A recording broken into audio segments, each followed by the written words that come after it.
안녕하세요. 고재상입니다. 저희 세브란스 병원 안과에 대해 관심을 가져주시는 여러 인턴 선생님께 대단히 감사의 말씀을 먼저 드립니다. 저는 약 한 10여 년 전에 이제 인턴을 마치고 안과 레지던트를 했었는데요. 이 자리에서 선생님들께 저희 안과를 소개시켜 드릴 수 있어서 영광으로 생각합니다. 우선 과를 아직까지 뭐 결정하신 선생님들도 있고 아직 고민하시고 있는 분들도 있을 텐데 어떤 분들이 안과를 오면 좋을지 저희는 어떤 분들을 기다리고 있는지 설명을 드리도록 하겠습니다. 과 선택에 고려해야 될 사항들 굉장히 일반론적인 얘기입니다. 어떤 것들을 고려해야 될까요? 환자를 볼 것이냐 말 것이냐, 수술을 할 것이냐 말 것이냐, 중환을 볼 것이냐 중환을 보지 않을 것이냐, 응급 환자를 볼 것이냐 보지 않을 것이냐, 개업을 할 수 있는가 개업을 할 수 없는가, 전막이 좋은가 좋지 않을까. 물론 전막이 좋지 않은 과를 원하는 사람은 아마 없겠죠. 여기서 안과에 관련된 얘기들은 여기 이런 빨간 것들입니다. 저희는 환자를 보는 과죠. 그리고 의외로 저희는 수술을 하는 과입니다. 모르는 선생님들도 있을 수 저도 옛날에는 몰랐었는데 안과는 수술을 하는 과예요. 마이크로 수술을 하고 또 중환을 보지 않는 과입니다. 응급 수술 실제로 안과에서 진짜 응급하다고 할 만한 환자들은 1년에 몇 명 안 되는 것 같아요. 저희 안과는 개업을 할 수 있는 과입니다. 물론 개업만 할 수 있는 것은 아니고 개업을 활발하게 할 수 있는 과죠. 물론 다른 진로들도 열려 있지만요. 그리고 안과의 좋은 전망에 대해서도 알려드리도록 하겠습니다. 여기 빨간색에 해당되지 않는 선생님들은 아마도 여기 안 계실 것 같아요. 그래서 왜 안과인가? 안과는 전문성을 가지고 있습니다. 다들 너무 잘 알고 있는 얘기일 것 같고요. 안과는 또 나름대로 그 다양성을 가지고 있습니다. 그리고 안과는 그 발전의 포텐셜을 가지고 있습니다. 안과의 전문성, 뭐 안과의 전문성은 뭐 이루 말할 필요가 없겠죠. 의사를 왜 하는지는 사람마다 생각이 다를 수 있겠지만 의사의 가장 메리트 중에 하나는 전문직이라는 건데 안과사는 전문직 중에서도 전문직입니다. 다른 의사들은 눈에 대해서 잘 모르고 굳이 보려고 하지도 않죠. 2.5cm의 작은 눈을 진찰하고 진단하고 치료하기 위해서 안과는 많은 진단기기, 많은 치료기기, 술기들이 발달되어 왔습니다. 그렇기 때문에 이 고도로 발달된 진단기기, 치료기기들을 탁구사들은 잘 건드리지 못하고 안과사가 독점적으로 이용하고 있습니다. 안과는 나름대로의 그 다양성이 있습니다. 이 조그마한 눈 아래 뭐 그렇게 많은 병들이 생길지 모르겠지만 실제로 저희 안과에서는 5개의 세부 분과로 나눠서 6개의 세부 분과로 나눠서 거기에 대해서 진단 및 치료를 하고 있습니다. 이제 마이크로 수술에 대해서 좀 부담을 느끼시는 분들도 있을 수 있겠는데 저 같은 안과사는 사실은 마이크로 보면서 수술할 일이 1년에 몇 번 없어요. 상대적으로 매크로한 수술들도 하고 있습니다. 사실 뭐 이거는 뭐 안과의 세부 분과는 선생님들의 과를 설정할 때 별로 중요하지는 않은 것 같아요. 더 중요한 건 사실 이 얘기입니다. 의사로서의 삶에서 안과사는 어떤 다양성을 가지고 있는가? 안과사는 어떤 일들을 할 수 있는가? 뭐 물론 뭐 기초학 연구 다른 일들을 물론 할 수 있겠지만 주로는 환자를 보는 과에 관심이 있어서 온다고 생각하면은 환자를 보는 의사들은 대학 교수가 되거나 아니면 2차 병원의 이제 과장이 되거나 아니면은 본인이 개업을 하거나 개업한 병원에 취직을 하거나 이 네 개가 이제 주된 이제 임상 의사로서의 진로입니다. 안과사는 이 네 개의 진로가 매우 활발하게 열려 있어요. 어느 쪽에 쏠려 있지 않습니다. 우선 안과는 개원 시장이 굉장히 활발하고 개원 시장이 활발한다는 얘기는 개원 시장이 취직할 수 있는 자리가 많다는 얘기도 됩니다. 또한 안과는 그 안과 자체의 그 독점성으로 인해서 안과는 2차 병원들이 꽤 활발하게 되어 있어요. 여기서 이름을 들어본 병원이 있을지도 모르겠습니다. 뭐 세빛안과, 실로암안과, 한길안과, 눈의안과 이런 안과 전문 병원들이 굉장히 활발하게 개원되어 있어서 그 병원들에서 이제 기관급 자리들에 대한 어떤 취직 자리들 또 비교적 많은 편입니다. 물론 대학 교수들 자리들도 생각보다 안과에 스텝 숫자가 많아서 대학 교수 자리도 심심치 않게 납니다. 저희 신촌 기준으로는 신촌 세브란스 병원에 저희는 14분의 스텝이 근무를 하고 강남에는 6분의 스텝이 근무를 현재 하고 있습니다. 안과 개업에 대한 얘기입니다. 그래서 저희는 동문 선생님들 중에서 개업하신 분들이 상당히 많기 때문에 이 개업하신 동문 선생님들끼리 그 동문 네트워크가 굉장히 잘 구비되어 있습니다. 그래서 교실과의 관계도 좋고요. 그래서 이런 개원과의 네트워크를 통해서 취직 자리들이 많이 알선이 되고 있습니다. 그래서 개업을 하든 개업한 자리에 취직을 하든 아니면 2차 병원에 가든 교수를 가든 이 분야들은 선생님들의 결정에 따라서 이루어질 수 있을 것이라고 생각합니다. 안과의 이제 발전성에 대한 얘기입니다.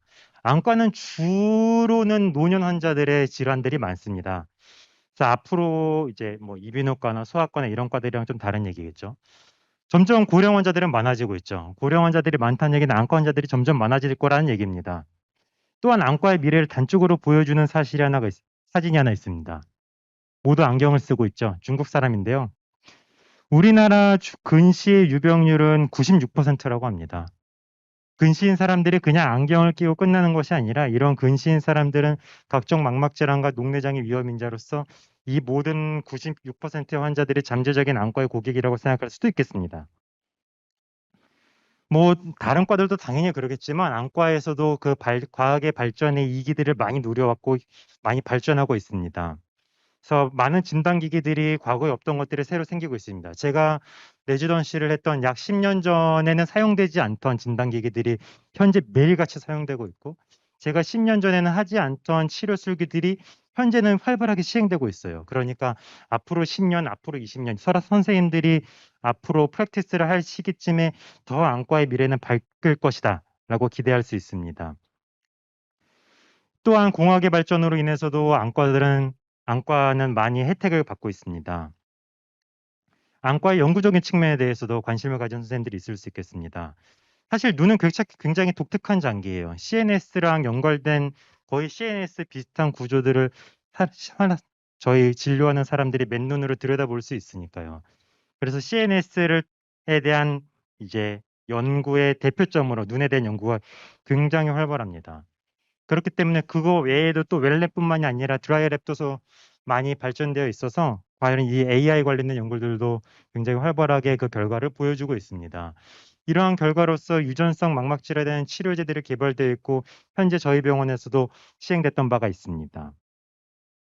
그 외 저희는 저희 기관에서 하는 것도 있고 저희의 자병원들에서 하는 기관들도 있는데 이러한 해외 봉사에 대한 기회들도 선생님들이 원하시면은 할 수 있는 기회들이 있습니다. 그러면 안과에 대해서 설명을 드렸는데 왜 세브란스 안과인가? 세브란스 안과 트레이닝이 다른 병원과의 그 특장점을 가지고 있는 부분들에 대해서 알려드리겠습니다. 환자가 굉장히 많습니다. 굉장히 많아요.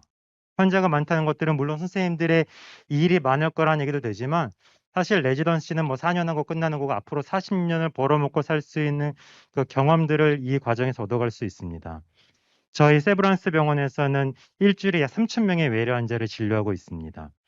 일주일에 360건의 수술들을 하고 있습니다. 굉장히 많은 환자들을 보고 많은 수술들을 하고 있어서 선생님들이 4년간의 트레이닝 기간이 모자라지 않을 정도로 충분한 경험들을 하고 가실 수 있습니다. 아시는 분은 아실지 모르겠지만 2019년도에 안과 단독병원이 개원했습니다. 과거에는 안이비병원이었다가 이비인후과가 이제 나가고 안과병원으로 개원을 했는데요. 국내 대학 최초의 안과 단독병원입니다. 대학급에서는 안과병원 이름을 타이틀을 가진 게 저희 기관이 아직은 우리나라에서는 유일합니다. 그래서 한 개의 건물을 저희 다 안과에서 사용하고 있습니다. 그래서 진료 공간도 넓고 그렇기 때문에 환자도 많이 볼 수 있고 독립된 수술실 또한 가지고 있습니다. 5개의 독립된 수술실, 뭐 인젝션 레이저를 빼고 5개의 수술실이 매일같이 돌아가고 있습니다. 연구에 관심 있는 선생님들이 요즘에는 선생님들 지원하시는 분들이 굉장히 많더라고요. 저희 안과에서는 앞서 잠깐 말씀드렸던 웰랩과 드라이브이 모두 활발하게 굴러가고 있어서 매년 좋은 논문들이 많이 나오고 있고 매년 많은 국가 혹은 이외의 연구비들을 수주하고 있습니다. 네. 교육. 그 안과는 굉장히 이제 그 전문성과 독립성을 가지고 있기 때문에 사실 인턴 선생님이 들어올 때는 안과에 대해서 그냥 전혀 모른다고 생각을 합니다. 사실 당연한 일이죠. 학생 때 저희 안과 수업이 뭐 해봤자 10시간 정도밖에 되지 않으니까요. 그래서 선생님들이 들어오면은 이 한 명 한 명의 전공의들을 안과 의사로 키우기 위한 트레이닝 프로그램들이 저희 안과 130년 역사에서 가지고 있습니다. 그래서 선생님들을 트레이닝하는 목적을 가지고 트레이닝을 하고 실제로 약 3년 차 정도가 되면은 독립된 안과 의사로서 진료를 볼 때 부족하지 않을 정도로 트레이닝 된다고 확신합니다. 그렇죠? 국정 선생님? 레지던트 티어입니다. 다 가장 관심이 많을지도 모르겠는데요. 과거에 비해서 레지던트 티어가 계속 줄어들어 있습니다. 그래도 최근 몇 년간은 계속 이 숫자를 뽑고 있는 것 같아요. 저희 세브란스 병원에 3명, 강남 세브란스에 2명, 그리고 저희는 2개의 자병원 트레이닝 병원을 가지고 있습니다. 신라암안과 티오라 1명, 일산보험공단 티오라 1명 해서 7명의 선발이 예정되어 있습니다. 과거에 비해서 레지던트 숫자가 많이 줄었어요. 그렇기 때문에 선생님들의 로딩을 줄이고자 이제 PA 선생님들이 뽑히기 시작했습니다. 10년 정도 전에 1명 뽑기 시작해서 현재는 10명의 PA 선생님들이 근무를 하고 있으면서 전공의 근무 80시간을 준수하려고 노력하고 있습니다. 네, 오늘 제가 준비한 내용은 여기까지입니다. 네, 안녕하십니까. 저는 전공의 4년차 안과 의국장 맡고 있는 김보희입니다. 안과 4년 동안의 의국 생활에 대해서 간단하게 안내해 드리도록 하겠습니다. 세브란스 안과 전공이 과연 어떤 생활을 하고 있는지 네, 말씀드리겠습니다. 우선 뭐 의국에 들어오실 때 전공이 지금 인턴 선생님들께서 가장 궁금한 게 의국 분위기가 어떤지, 그리고 트레이닝이 힘들진 않을지, 선발 기준이 까다롭진 않을지 이런 거 걱정하실 겁니다.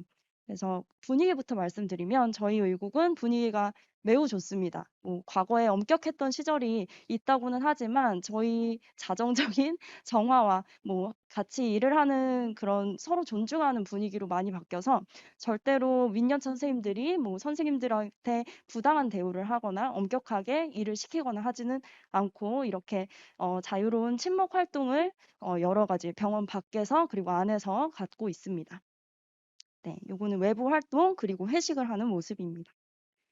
네, 트레이닝이 힘들지 않을지 이거에 대해서는 제가 안 힘들다고는 말씀을 못 드리겠습니다. 이건 저희가 의국에서 뭐 외래에서 일을 하다가 너무 힘들어서 졸고 있는 사진들을 모아놓은 모습인데요. 물론 이런 힘든 시기를 지나면은 뭐 미화되는 측면도 있고 그만큼 남는 것도 많기 때문에 저희는 이 시간들을 되게 소중히 생각을 하고 있고 이 시간에 대해서 전혀 뭐 낭비라거나 아깝다고 생각을 하지 않습니다. 그다음 안과 전공의의 하루에 대해서 설명해 드리도록 하겠습니다. 우선 7시 반에 외래 시작 전에 출근을 해서 포스트옵 환자나 진료 그리고 회진 준비를 하게 됩니다. 데이타임 동안에는 외래 진료를 보조하고요. 그리고 3, 4년 차는 수술 예정 환자의 검사를 확인하고 진료하고 수술을 설명하는 일들을 외래에서 하게 되고, 그리고 교수님 진료 전에 치프 외래방이 따로 있어서 거기서 프로시저도 돕고, 그리고 3, 4년 차는 직접 일반 외래 진료도 하기도 합니다. 그리고 1, 2년 차는 교수님 진료실에서 보조하는 일, 그리고 차팅하는 일을 조금 더 주된 업무를 삼아서 근무를 하고 있습니다. 그리고 전체 1, 2, 3, 4년 차 모두 수술 보조에 들어가게 되고, 그리고 입원 환자 협진은 저희 전공의들이 주도적으로 보고 있습니다.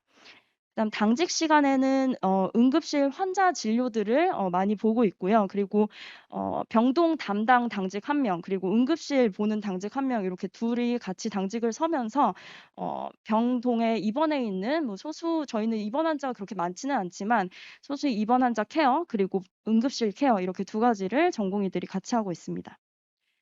그다음 각 연차들이 어떻게 생활을 하고 있는지 또 보여드리도록 하겠습니다.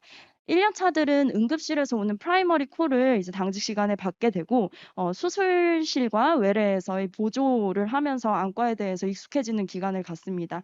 이건 지금 2년 차인 3년 차인 선생님들과 그럼 2년 차인 선생님들이 가장 1년 차 삶을 많이 보냈던 외래방에서 찍은 사진들을 한번 실어봤습니다. 2년 차는 병동 협진을 또 주로 보게 되고 응급실 당직 때 1년 차 선생님들이 응급실을 프라이머리 콜을 받고 보게 되면은 그거에 대해서 백업을 해주고 또 교육하고 본인이 노티하고 요런 역할을 하게 됩니다. 그리고 2년 차 때는 1년 차 때보다 시간이 조금 널널해지기 때문에 이제 교실 내 연구 활동에도 많이 참여할 수 있는 기회들이 있고 수술과 외래 보조의 범위도 조금 더 넓어지게 됩니다. 그래서 학술 대회에서 이렇게 직접 포스터를 발표를 하기도 하고, 이거는 저희 전공의들 사진인데 직접 수술 때 이렇게 프로시저를 몇 가지를 해볼 수 있는 기회를 교수님이 주셔서 많이 참여하고 있는 모습을 사진으로 담은 모습입니다. 그리고 이렇게 스터디 시간도 가져서 의국 내에서 안과적인 지식을 습득하는 거를 자주적으로 하고 있습니다. 3, 4년 차는 조금 더 범위가 넓어져서 저희 이름으로 외래를 볼 수 있습니다. 그래서 교수님 외래가 아닌 좀 더 광범위하고 경한 질환들을 보는 전공의 외래 진료 시간이 따로 있기 때문에 그때 조금 더 환자들을 대하는 법을 많이 배우게 되고 지식적인 측면에서도 임상적인 지식을 많이 쌓을 수 있습니다. 그리고 수술 참여 및 집도 기회도 좀 더 많이 있게 됩니다. 그리고 국내외 학술대에 발표할 기회도 있어서 본인이 의지만 있으면 해외 학회도 가서 발표를 하고 배울 수 있습니다. 그래서 요거는 저희 선배님들이 해외 학회에 가서 연재 발표를 이제 영어로 하시는 모습들과 요건 해외 학회 때 찍은 풍경 모습을 실었는데요. 코로나 때문에 근 2년간은 해외 학회를 저희뿐만 아니라 다른 과 전공의들도 많이 못 갔지만 올해부터는 저희 4년 차들도 뭐 유럽, 미국 어느 여러 학회에 다 갈 수 있는 기회들이 열려서 선생님들도 안과에 지원하셔서 전공의 생활을 하시면 충분히 이런 기회들을 누리실 수 있습니다. 물론 공부도 합니다. 그래서 의국 내 연차별 스터디를 저희가 계획을 해서 1년 차는 교과서를 바탕으로 안과 기본 지식을 습득하는 기회들을 갖고 있고 2년 차 때부터는 협진을 보기 때문에 병동 환자 진료 전에 흔한 질환이나 그리고 진단, 치료들에 대해서 배웁니다. 3년 차 때부터는 일반 진료를 본다고 말씀드렸기 때문에 그래서 외래 환자 베이스의 스터디를 하게 됩니다. 그래서 이런 스터디는 의국원들끼리 하기도 하지만 교수님이 또 이렇게 발표를 해주시고 교육해주시는 시간을 또 따로 마련해 주시기도 하기 때문에 많은 걸 정말 배워갈 수가 있습니다.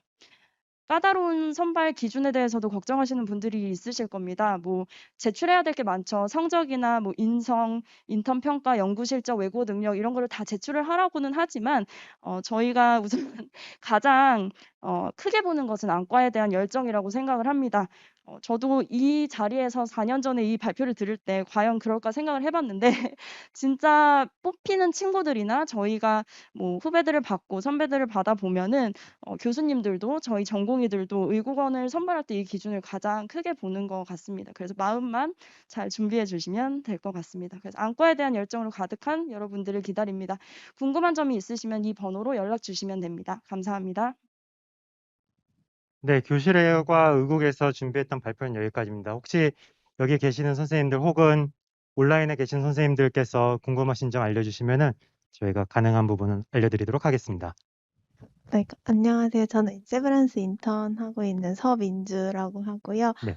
아까 잠깐 TO 잠깐 나왔는데 강남 2, 세부 3, 실로암 1, 네. 일산 1 이렇게 했는데 뽑을 때도 이렇게 4개 병원을 따로 뽑고 지원을 따로 하는지 궁금합니다. 네, 좋은 질문 감사드립니다.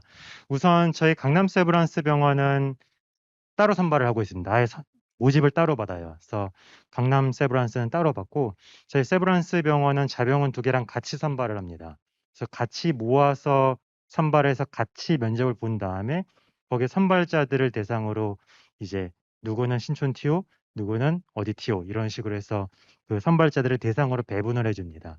그래서 자병원 TO를 지원을 하는 것이 아니라 세브란스에 지원하면은 자병원 TO가 될 수도 있습니다. 그렇지만 사실은 이제 자병원 TO도 절반 이상의 기간 동안 모병원에 와서 트레이닝 받아야 된다는 규정이 있기 때문에 자병원 TO가 되시더라도 이제 안과 의사로서의 트레이닝은 부족하지 않게 할 수 있습니다. 그 신로한병원 같은 경우에는 신로한병원에 제가 오기 직전에 찾아보니까 11명의 안과 의사가 근무를 하고 있고 일산병원에도 5분인가 6분의 안과 의사가 근무하고 있어서 트레이닝 받기에는 모자라지 않은 환경입니다. 그 병원 트레이닝만으로 치더라도. 그렇지만 또 본원에 와서 또 배워가는 것들도 있겠죠. 그리고 아까 김보희 선생님이 잠깐 얘기했었는데 저희 안과 트레이닝의 꽤 장점 중에 하나라고 저는 생각하는데 제가 스스로 그렇게 느꼈었고 그 일반 외래에 대한 장점이 있어요. 사실은 대부분의 의사들은 이제 나중에 트레이닝을 마치고 나가면 외래 환자들을 보게 되죠. 외래 환자를 보고 그 사람들을 대상으로 수술을 하던가 말던가. 대부분은 외래 환자 진료가 주된 의사로서의 생활이 되는데 대부분의 다른 과 선생님들은 레지던트들은 최소한 외래를 경험할 일들은 별로 없는 것 같아요. 그렇지만 저희 안과는 그 3년 차만 돼도 일반 외래를 보기 시작을 해서 그 일반 외래에서 굉장히 많은 경험을 할 수가 있고 본인이 환자를 진단하고 치료하고 끌어나가면서 또 많은 것들을 배울 수 있어서 그것이 저희 세브란스 안과 트레이닝의 장점이라고 생각합니다. 감사합니다. 네, 그럼 여기까지 하도록 하겠습니다.